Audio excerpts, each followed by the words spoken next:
Soka, bonjour. Bonjour. Mais que fait OVH sur le salon IT Partners 2012? Alors OVH présente en fait toute sa gamme de produits pour les partenaires.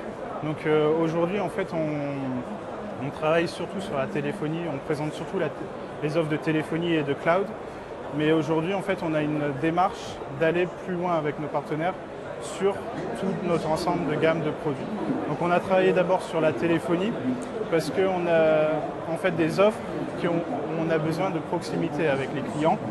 Et nous, en tant qu'hébergeurs, en tant que vendeurs via Internet, cette proximité, on a du mal à l'avoir. Donc on travaille beaucoup avec nos partenaires, on a besoin d'avoir nos partenaires qui ont cette proximité-là, qui ont la connaissance du terrain, qui peuvent aller voir nos clients et leur proposer nos différentes solutions. Donc sur IT Partners, en fait, vous recrutez des partenaires? On recrute des partenaires, effectivement. D'accord. Et alors, qu'est-ce que vous leur dites pour les recruter? Vous leur dites, venez chez nous, on vous fera des superbes remises, ou venez chez nous, regardez nos superbes technologies? Alors, on dit les deux choses, en fait. Oui. On dit, on propose donc tous nos produits, on explique nos produits, on explique tous nos services. Donc on parle de la qualité technique de nos services.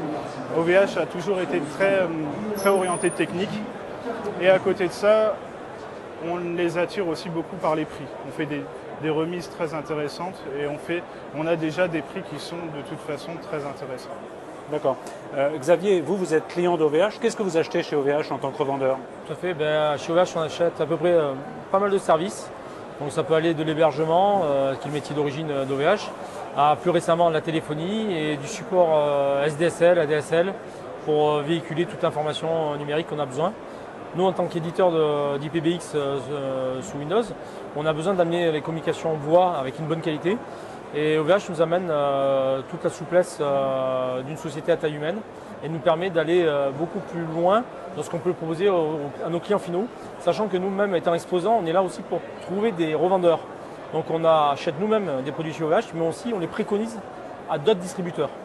D'accord, d'accord. Vous êtes basé où? On est sur Toulon. Sur Toulon. Donc en fait, effectivement...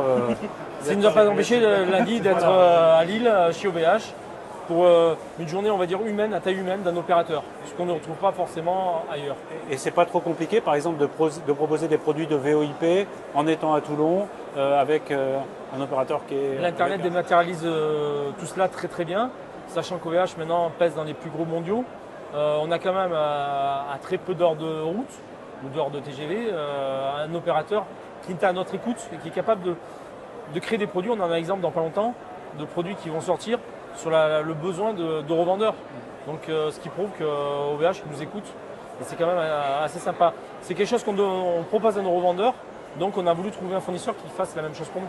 D'accord. Et est-ce que vous avez déjà testé, expérimenté les offres cloud d'OVH? On a expérimenté l'offre cloud brièvement. On a l'habitude chez OVH que les produits technologiques vont très vite et on attend peut-être la version 2 du cloud qui est arrivée pour se lancer dans quelque chose de beaucoup plus pertinent. On va surtout essayer de monter une offre de téléphonie à héberger à notre nom, mais de manière un peu spécifique chez OVH, où il faut être au plus proche, on va dire, de leur offre voix pour avoir la meilleure qualité de service, pour ne pas avoir de désagréments. Donc c'est pas quelque chose qui se fait, mais c'est quelque chose qu'on peut demander à OVH qu'on ne pourrait pas demander à OBS. D'accord, d'accord. J'ai l'impression que chez OVH, vous montez quand même le cloud en puissance. Ça va être la stratégie de 2012. Et qu'est-ce que vous pourriez nous dire sur le modèle économique et sur la répartition aujourd'hui un petit peu du cloud et pas cloud chez OVH? Voilà, alors sur la partie cloud, en fait, c'est de toute façon quelque chose qui monte en puissance chez nous, qui monte un peu en puissance sur le monde de l'Internet, quoi qu'il arrive, on parle de cloud. Et nous, on essaye d'être précurseur un petit peu de ces nouvelles technologies. Alors, il y a ces projets-là qui montent en puissance chez OVH, mais ce qu'il faut savoir, c'est qu'à côté, chez OVH, on a plein d'autres projets, autres que le cloud. Par exemple, la téléphonie, la DSL, on commence à travailler aussi dans toutes les filiales en Europe. On a énormément de projets qui ça part un peu dans tous les sens et on a beaucoup de projets comme ça à mettre en œuvre. Alors la répartition économique entre le cloud et le pas cloud, actuellement je dirais qu'on travaille surtout sur la base de nos clients n'ont pas encore basculé dans l'offre cloud. On est surtout encore sur des offres traditionnelles, serveurs dédiés, hébergement mutualisé. le cloud monte doucement en puissance. Quels sont, à votre avis, les freins d'acceptation du cloud? Est-ce que c'est parce que même les revendeurs, des fois, ne comprennent pas comment ils peuvent le mettre en place? Ou comment est-ce que vous faites Voilà, pour leur expliquer je pense qu'il y a besoin de trouver son modèle économique, si je peux me permettre. Il y a besoin voilà, de trouver un modèle économique et il y a besoin aussi de notre côté, donc du côté hébergeur, de bien expliquer, démystifier voilà, des choses qui sont quand même très complexes et qui ont des notions qui ne sont pas forcément habituelles pour tout un chacun. D'accord. Et vous, comment vous avez fait pour vous former? Ça s'est fait peut-être sur la durée ou progressivement? Non, ou chaque fois, c'est remettez un peu sur le métier? Le métier de la technologie est un métier où il faut se remettre en permanence en question. Il faut regarder ce qui existe. Nous, l'avantage qu'on a, ça fait quand même 14 ans qu'on fait l'équivalent du cloud. Avant, on appelait ça l'ASP. Maintenant, on appelle ça du cloud. Le tout, c'est de regarder comment monter son business model autour de ça. C'est pas évident. Il faut chaque partenaire avec qui on pourrait travailler a des conditions différentes. Donc, le business model ne peut se faire pas de la même manière avec chaque hébergeur. Donc, on regarde. L'avantage, c'est que chez OVH, il y a souvent des produits bêta. Ce que je disais, c'est qu'on peut regarder comment ça marche, comment ça fonctionne, pour savoir comment on va pouvoir le proposer à nos clients finaux. Et on a l'avantage d'essayer de construire des choses un petit peu plus sophistiquées à la demande. Donc bon, c'est quand même un bon moyen d'apprendre, c'est de se donner le temps et de tester. On dit souvent que le problème du cloud, c'est le tuyau. C'est un peu le problème de la VoIP aussi.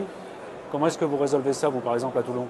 À Toulon, on a quand même, bon, on n'a pas forcément la fibre de partout à haut débit, mais on a les grands DSLAM qui sont répartis en fibre optique.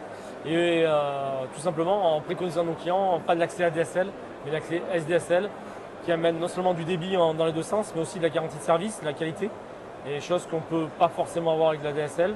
Donc il faut s'orienter sur des clients, leur faire prendre une prise de conscience, essayer d'indiquer aux clients que l'ADSL, c'est du grand public, et le SDSL, c'est du professionnel. Et là, qu'est-ce que vous dites aux revendeurs qui sont vos clients sur IT Partners? Qu'est-ce que vous êtes venu, vous, leur porter comme message? La même messe que ce que l'on dit au client final, il faut essayer de dire c'est pas le prix qui compte, c'est ce que vous allez en faire derrière. Donc c'est le chiffre d'affaires que vous allez engager derrière, c'est qu'est-ce que coûte le fait de ne pas avoir. Je pense que les gens devraient beaucoup plus souvent dans les technologies résumer dans le sens où si je n'ai pas, qu'est-ce que ça me coûte? Et dans ce cas-là, on serait prêt à investir combien? Et donc c'est un peu ce que je leur dis, c'est faire prendre une prise de confiance. C'est un peu le vendeur d'alarme, on dit si vous n'avez pas d'alarme, si on me vole, qu'est-ce que ça me coûte? Ben, dans l'internet, si vous avez un client, c'est s'il n'a plus d'accès à internet, qu'est-ce que ça lui coûte? Rien. Prenez la DSL. Il est immobilisé dans son entreprise, il y a une perte financière. S'il a pris une assurance perte financière, prenez du SDSL. Il y a une garantie de rétablissement. Voilà, donc on essaie d'éduquer beaucoup plus que d'imposer. Aujourd'hui, on s'aperçoit que les acteurs sont quand même en phase de recherche. Cette année, c'est la première année que l'IT Partners a un pôle communication aussi important. Et on s'aperçoit que le besoin il monte. Moi, je suis là depuis 7 ans en tant que visiteur. L'année dernière, présent, mais en tant qu'hébergé sur un stand. Et cette année, je suis là parce que je propose une solution de communication, parce que le marché est là, mais surtout pour éduquer les gens. Et leur apprendre à dire attention, ne faites pas de n'importe quoi. Mais bon, le débit, c'est un faux débat en soi. On a quand même plein de moyens de compression. On a quand même, c'est la qualité du débit qui compte. Pour moi. Je ne sais pas ce qu'on en pense au cas, mais. Voilà. Si, moi je suis assez d'accord avec toi aussi par rapport à la qualité. Après, chez OVH, nous, ce qu'on essaye de faire, c'est au maximum d'avoir nos propres infrastructures réseau, en plus donc de l'hébergement, de la téléphonie, de manière à aussi être maître de bout en bout de notre réseau. Donc c'est pour ça qu'on a déployé des NRA dans la région lilloise. On commence à les déployer aussi donc, dans la région lyonnaise, dans la région parisienne, à Marseille aussi. Donc tout ça pour offrir toujours une connexion qui permettra aussi d'avoir un accès à nos services de la meilleure qualité possible. Donc c'est une montée en puissance progressive qui se poursuit en 2012. Voilà, c'est ça, toujours. Et le FM est quand même, la technologie FM, c'est quand même un des rares opérateurs en France à proposer cette technologie-là, ce qui permet, pour reprendre votre question tout à l'heure, d'aller agréger les débits et de monter à 80 mégabits sur des paires de cuivre. Donc, une belle marge de progression. Ok. Merci. Merci à vous. Merci à vous.